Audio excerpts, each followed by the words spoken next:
tonton dan simak dulu ya video yang akan kami tampilkan.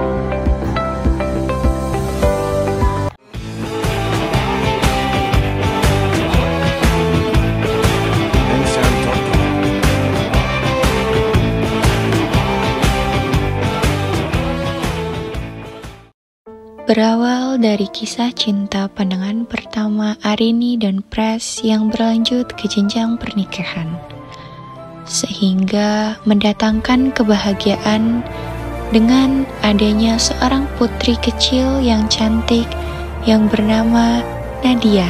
Pras ini merupakan suami yang baik, setia, bertanggung jawab, dan selalu menenangkan dan meyakinkan istrinya Arini karena berbagai kisah perselingkuhan yang terjadi kepada sahabat-sahabatnya, bahkan wanita-wanita lain yang ada di sekelilingnya. Suatu hari di mana Pras dalam perjalanan menuju kantor, Pras menemukan kecelakaan mobil dan langsung menolong korban. Pras langsung terkejut mengetahui bahwa korbannya adalah wanita yang menggunakan baju pengantin. Ia bernama Meros. Dan ternyata Meros ini berusaha bunuh diri setelah dikhianati oleh laki-laki yang berjanji akan menikahinya. Karena di perutnya ada janin yang sudah berusia 7 bulan. Namun, Meros berhasil diselamatkan tetapi mengalami koma. Sementara anaknya lahir dengan selamat dan berjenis kelamin laki-laki dan langsung diberi nama Akbar. Pras tetap menemani wanita itu di rumah sakit karena tidak tega meninggalkan mereka. Meros mencoba untuk bunuh diri lagi dengan meloncat ke atas tebing rumah sakit, tetapi berhasil diselamatkan oleh Pras. Pras sangat kasihan melihat wanita ini. Dengan begitu, Meros meminta Pras untuk menikahinya. Tanpa berpikir panjang, Pras tidak memperdulikan apa-apa dan langsung mengiyakan wanita itu dan langsung menikahi wanita itu. Tidak disangka, Meros sangat bahagia dengan pernikahannya dengan Pras.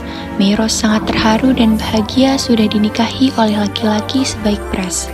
Tanpa disadari, Pras sudah melakukan poligami yang tidak diketahui oleh siapapun kecuali sahabatnya. Pras semakin hari semakin merasa bersalah kepada istrinya yang pertama, yaitu Arini. Kemudian, Pras ingin berusaha menceritakan poligaminya terhadap Arini. Namun, yang tidak mungkin untuk menceritakan karena pada saat itu pun ayah Arini meninggal. Suasana semakin berat dan riuh di saat mendengar pengakuan ibu Arini kalau ayahnya juga melakukan poligami.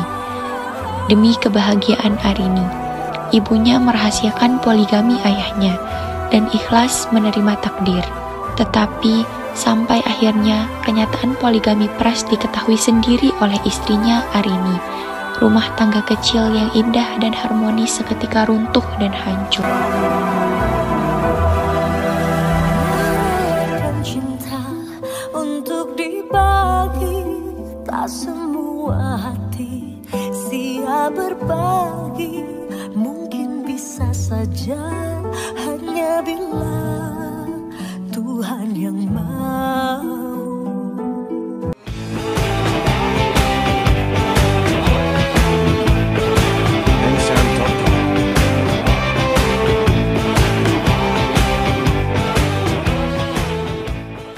Unsur intrinsik yang digunakan dalam film tersebut yaitu ada 5, yaitu tema, alur, latar tempat, penokohan, dan gaya bahasa. Tema yang digunakan yaitu kebohongan, pengkhianatan seorang suami kepada istri. Alur yang digunakan yaitu ada 2, alur maju dan alur mundur. Latar tempat yang digunakan yaitu rumah Arini, rumah Meros, rumah sakit, kampus, Masjid Al-Ghifari, dan lain-lain.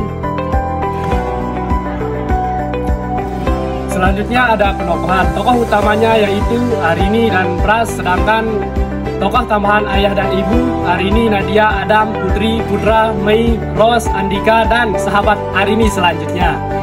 Ada gaya bahasa yang digunakan yaitu gaya bahasa hiperbola, metafora, dan personifikasi. Sedangkan unsur ekstrinsik yang terkandung dalam film tersebut ada nilai agama, Nilai agama ini biasanya dilihat dari Pras dan Arini yang selalu senantiasa bergantung dan meminta pertolongan kepada Allah Subhanahu wa Ta'ala. Dalam keadaan apapun, selanjutnya nilai sosial. Bisa dilihat dari Pras yang selalu membantu orang lain. Jiwa sosial tinggi dan selalu peduli terhadap sesama. Selanjutnya ada nilai moral. Bisa dilihat dari Arini yang selalu membantu dan menolong.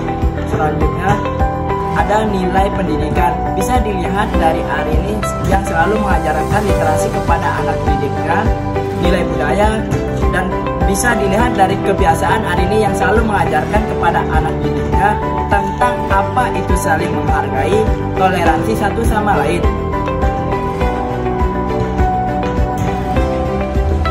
Amanat yang terkandung dalam film. Yang pertama, kita harus bijak dalam mengambil keputusan sehingga yang diambil tidak merugikan diri sendiri dan juga orang lain, atau tidak sembarang dalam mengambil keputusan. Yang kedua, selain itu, jika keluarga berada dalam permasalahan, alangkah baiknya bisa dibicarakan secara baik-baik dan bercerita kepada pasangan apapun masalahnya. Saling terbuka terhadap pasangan sehingga masalah yang sedang dihadapi tidak menimbulkan masalah baru.